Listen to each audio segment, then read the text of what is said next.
திருச்சிற்றம்பலம். தில்லையம்பலம். தென்னாடுடைய சிவனே போற்றி. எந்நாட்டவர்க்கும் இறைவா போற்றி. ஏகம்பத்துரையந்தாய் போற்றி. பாகம் பெண்ணுருவானாய் போற்றி.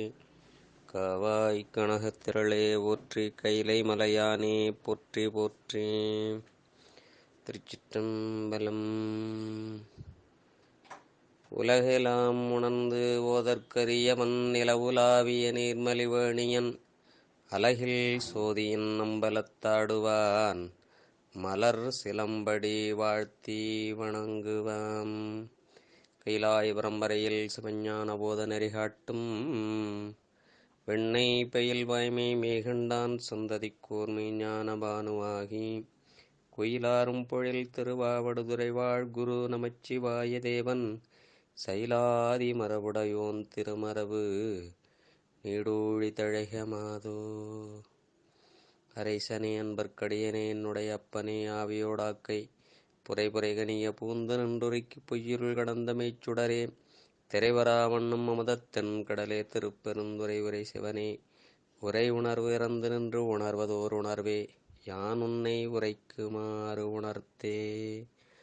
கல்லால் நிழமலைவில்லார் அருளிய பொல்லார் இணைமலர் நல்லார் புனைவரே எனற்குஞ்சரக்கன்று நன்னிற்கலை ஞானம் கற்கும் சரக்கன்றுகான்.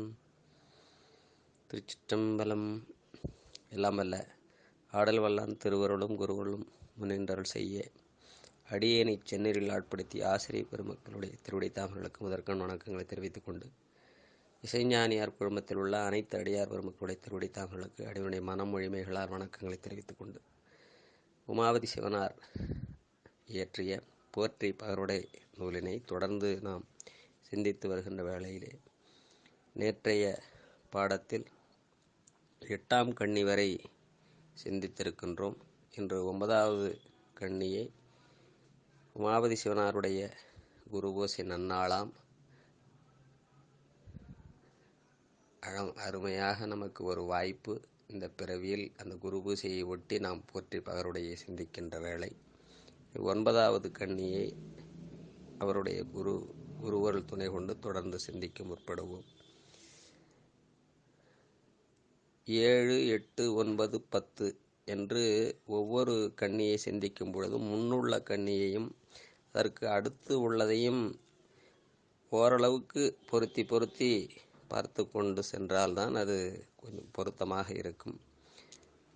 நெல்லுக்கு உமி தவிடு என்று நாம் சிந்தித்தோம்.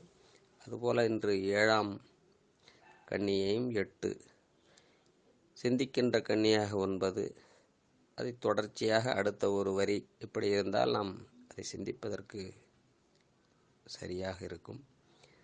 முந்துற்ற நெல்லுக்கு உமி தவிடு நீடு செம்பில் காளிதமும் தொல்லை கடல் தோன்றத் தோன்று வரும் எல்லாம் ஒருவுடை ஒப்பாய்த்தான் உள்ளவாறு உண்டாய் அருவமாய் எவ்வுயிரும் ஆர்த்தே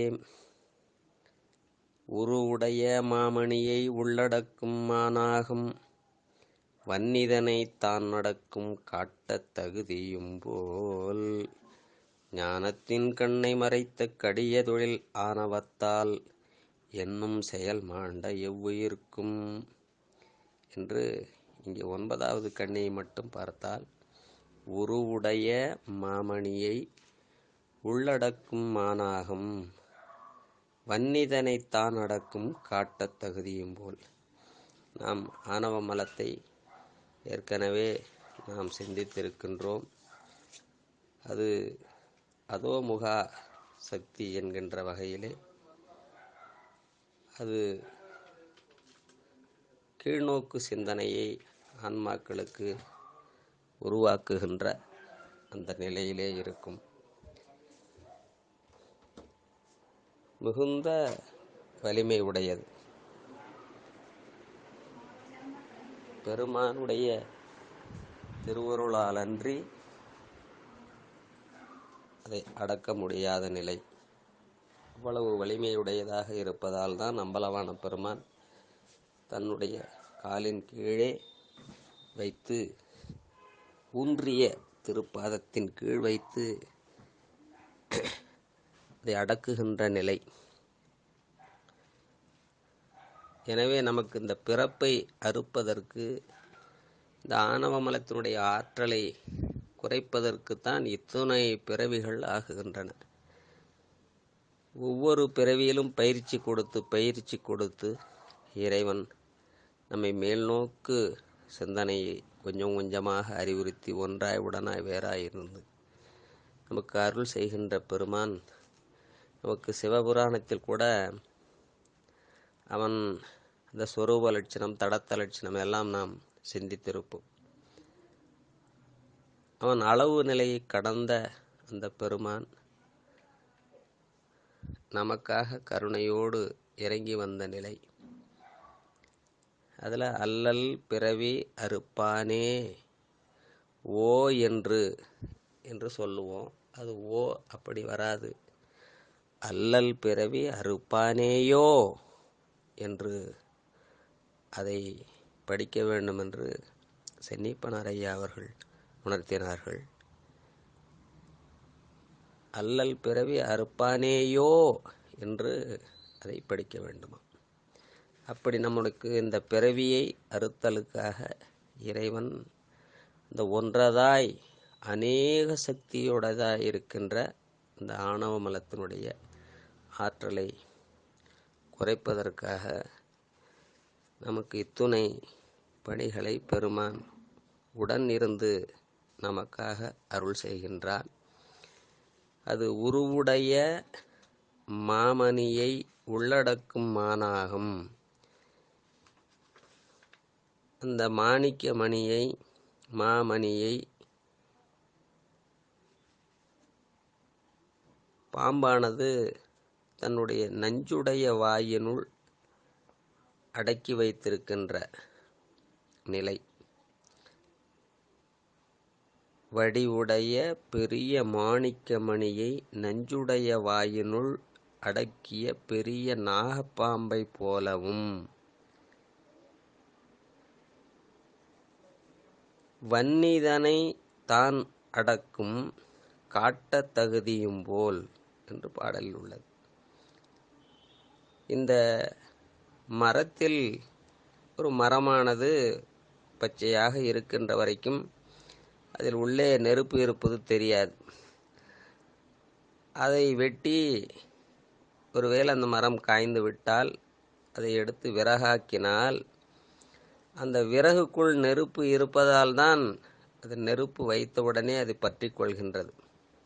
எனவே விறகு ஆகும் வரை நெருப்பை தெரியாமல் மறைத்திருக்கும் விறகு போலவும் என்று குறிப்பிடுகிறார். நமக்கு திருநாவுக்கரசு நாயனாரும் மாசில் வீணையும் பதிகத்திலே கடைசி பாடலாக விறகில் தீயினன் பாலில் படுநெய்வோல் மறைய நின்றுளன் மாமணிச்சோதியான், விறகில் தீயினன் பாலில் படுநெய்வோல் மறைய நின்றுளன் மாமணிச்சோதியான், உறவுகோல் நட்டு உணர்வு கயிற்றினால் முருக வாங்கி கடைய முன் நிற்குமே. எனவே விறகில் தீயினன் பாலில் படுநெய் போல் மறைய நின்றுளன் மாமணிச்சோதியான். எவ்வளவு பேராற்றல் உடைய அந்த பெருமான் விறகின் உள் தீயாக இருப்பதைப் போல பாலில் படு நெய் போல், பாலில் நெய் தெரியாது, தயிராக்கி பிறகு அதில் வெண்ணெய் எடுத்து பிறகு காய்ச்சினால்தான் நெய் வரும். அதுபோல மறைய நின்றுளன் மாமணிச்சோதியான், நம் ஆன்மாவுக்குள்ளே சிவம் மறைந்து இருக்கின்ற அந்த நிலை. எனவே உணர்வின் மூலமாக ஒரு உறவுகோல் பெருமானுக்கும் நமக்கும். அது நால்வர் நெறியை எடுத்துக்கொண்டால் தாய் தந்தை மகன் உறவு, ஆண்டான் அடிமை உறவு, தோழமை உறவு, குரு சீடன் உறவு. இந்த வகையிலே நால்வர் பெருமக்களுடைய வாழ்க்கை, அதில் நமக்கு எது உடன்பாடாக, நமக்கு எது பிடித்திருக்கிறதோ அப்படி பாவித்து கொள்ளலாம் பெருமானை. அப்படி சிவபெருமானோடு உறவு கொண்டு அந்த உணர்வின் மூலமாக நாம் பெருமானோடு நாம் என்ன சொல்வதென்றால் உணர்வின் மூலமாக பேசுதல் வேண்டும்.